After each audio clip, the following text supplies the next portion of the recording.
ORE-ÒFÉ TV lóde. ORE-ՕFÉ TV gbára tuntun yọ o.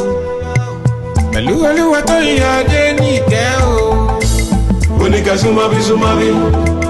Oníkẹ́ wá kan fìdílé. Àjọgbádùn ètò yìí o. Ẹ kọrin. Ìrírí làgbà o. Ìrírí làgbà o.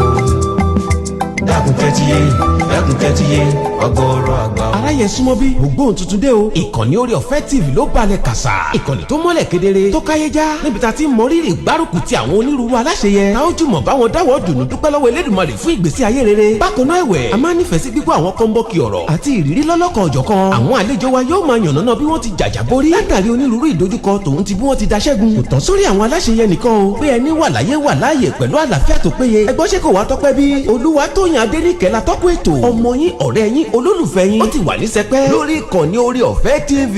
bẹ́ẹ̀ ti mọ̀ àṣà èdè ìhùwàsí ẹwà àti ìṣesí ọmọlúàbí ti abínibí ilẹ̀ Yorùbá ló jẹ wá lógún o. ìkànnì ORE-ΟFÉ TV ó kárí ayé. ọdún ìyá yabo, ọdún ìyá mìíràn gidi, pèrègèdè la óyè. Àmín. Mo kí yín káàbọ̀ sórí ìkànnì ORE-ΟFÉ television fún ìgbà àkọ́kọ́ ní ọdún 2025.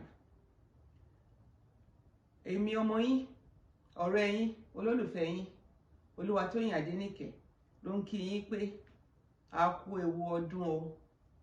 Ẹ káàbọ̀ sórí ìkànnì ORE-ΟFÉ television lẹ́ẹ̀kan sí. A dúpẹ́ lọ́wọ́ Olúwa tó mú wa la ewu ọdún 2024 jà, tí ẹ̀mí wa làjá, tí ojú gbogbo wa tún ríra ní ọdún 2025. Olúwa ẹ ṣeun. Àwa ń fi àsìkò yìí dúpẹ́ lọ́wọ́ gbogbo ẹ̀yin alátìlẹ́yìn wa lórí ìkànnì yìí fún ipa takuntakun tẹ́ ẹ kó láti tì wá lẹ́yìn ní ọdún 2024. Àwa ń gbàdúrà pé Ọlọ́run ọba tìnílẹ́yìn yóò máa tì ẹ̀yin náà lẹ́yìn o. Iṣẹ́ ọwọ́ tiyín náà yóò túbọ̀ máa gbèrú, yóò máa ròkè. Ọdún 2025 láti wá mú yìí. Àkókò yìí jẹ́ àkókò tí a wá fi ìdùnnú wa hàn sí ẹ̀yin olólùfẹ́ wa, sí ẹ̀yin olùgbọ́ wa àti ẹ̀yin tẹ́ ń wò wá. Wípé ẹ ṣeun o, ẹ kú ìtọ́jú wa o, ẹ ṣé gan ni, ẹ kú ìtọ́jú wa àmọ̀re. Wípé àmọ̀re yín, àmọ̀rírì yín, torí pé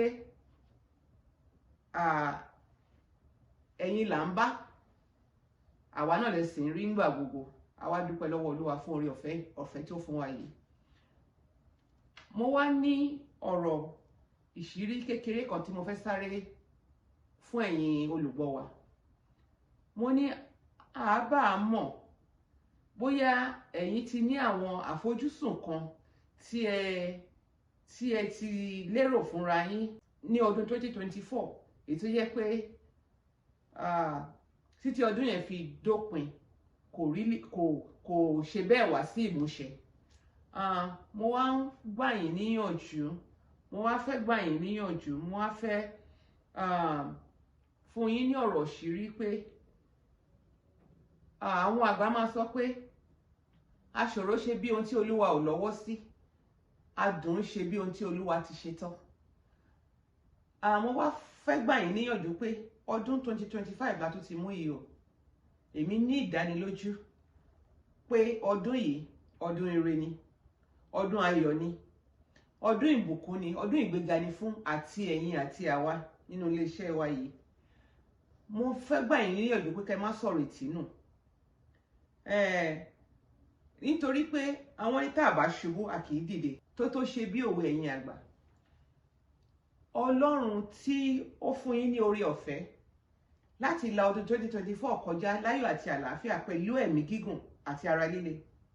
Ó ní ètò fún yín ní ọdún 2025. Ó ní ètò fún yín lọ́lọ́kan òjọ̀kan. Ó ní ètò fún èmi pàápàá lọ́lọ́kan òjọ̀kan ní ọdún 2025. Pé àti ó kù díẹ̀ káàtó fún àwọn kankan ní ọdún 2024. kò túmọ̀ sí pé kò já sí pé 2025 máa rí bákan náà. Èmi kò fẹ́ wá gbà yín níyànjú pé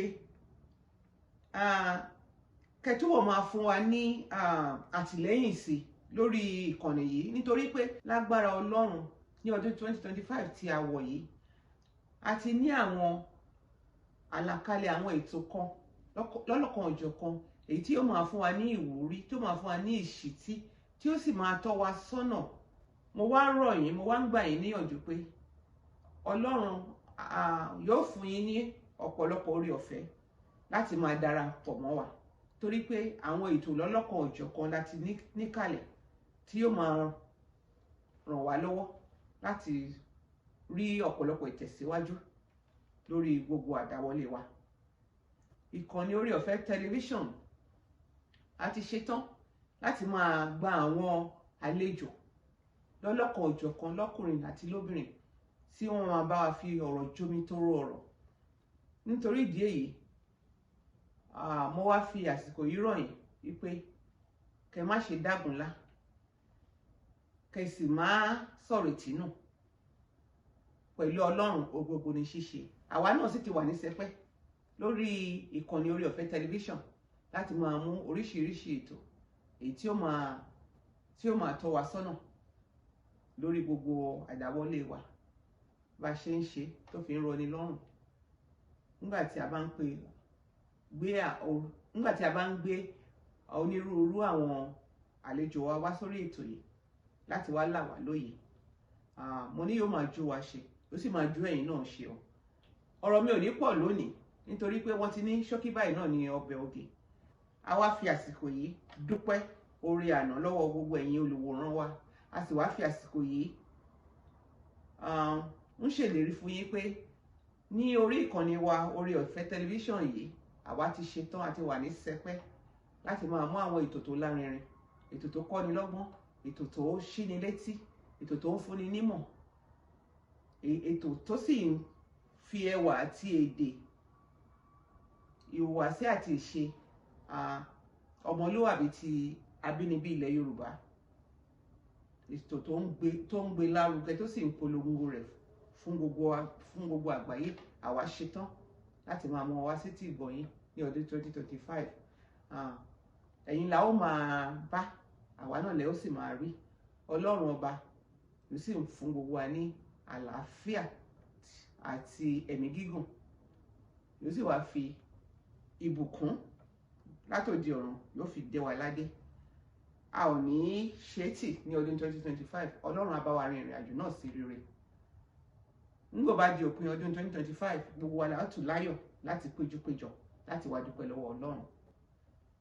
Kó tó di ìgbà míì tá a tún máa mú ètò wá sétí ìgbọ̀nyín, mo ní ire báyìí lójú owó ń rí o, ire lójú gbogbo wa yóò máa rí. Ọlọ́run ò ní fi ilé iṣẹ́ àṣemọ̀. Èmi ọmọ yín, olólùfẹ́ yín, Olúwatóyìn Adéníkẹ́ ló ń sọ pé ire o. ORE-Ọ̀FÉ TV lóde, ORE-Ọ̀FÉ TV gbára tuntun yọ o, pẹ̀lú Olúwatóyìn Adéníkẹ́ o. Oníkẹ́ súnmọ́ bí, oníkẹ́ wá kan fìdílé. Àjọgbádùn ètò yìí o.